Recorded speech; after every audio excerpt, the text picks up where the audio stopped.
Denita Wawn, we saw you in Cameron's report there, and I want to ask you about that longer term, uh, really shortfall in what the government's hoping to achieve. But let's talk about the immediate, and we've seen the ABS numbers for the last month. They in themselves are a worry, Denita Wawn, the lowest numbers for approvals we've seen for over a decade. Yeah, that was pretty shocking that 12 years was the last time we saw those numbers. And so we are going backwards before we go forwards. And the issue here is this is not a housing issue, it is an economy-wide issue that is suppressing the capacity of us to build. And so, kudos to the federal minister for trying to pursue housing initiatives, but she is being thwarted by many of her colleagues and a lack of a holistic approach being undertaken by the federal government, let alone state and territory governments. Exactly.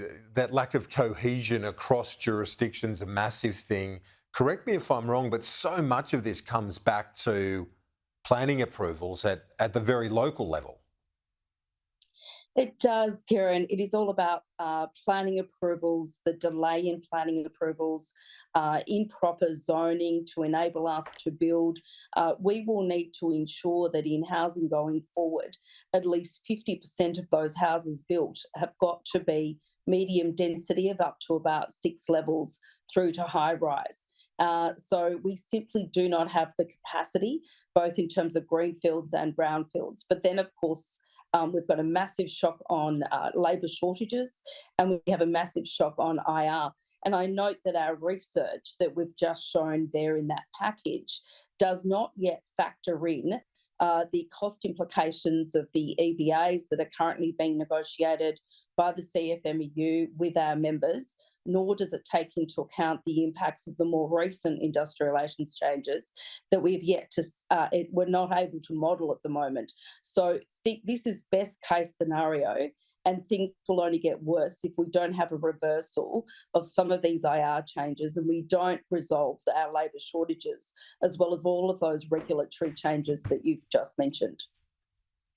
And then on top of this, you've got the impact of high interest rates, sticky inflation. What's your read, Denita? You've watched this space as long as anyone. I'm just wondering, how does another rate hike, one or two potentially, according to some economists, how would that feed into the industry and the broader housing supply right now? Not good at all. We've seen this massive dwindle of private investment, and at the moment it's only being propped up by government investment. So if you look at our statistics, the more interest rate goes up, the less we have in private investment.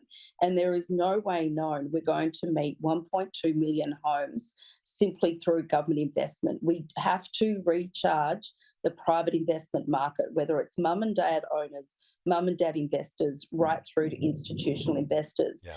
Developers and mum and dads are telling us alike the money does not stack up at the moment to start building. And that's very much now reflected in those dwindling housing approval numbers.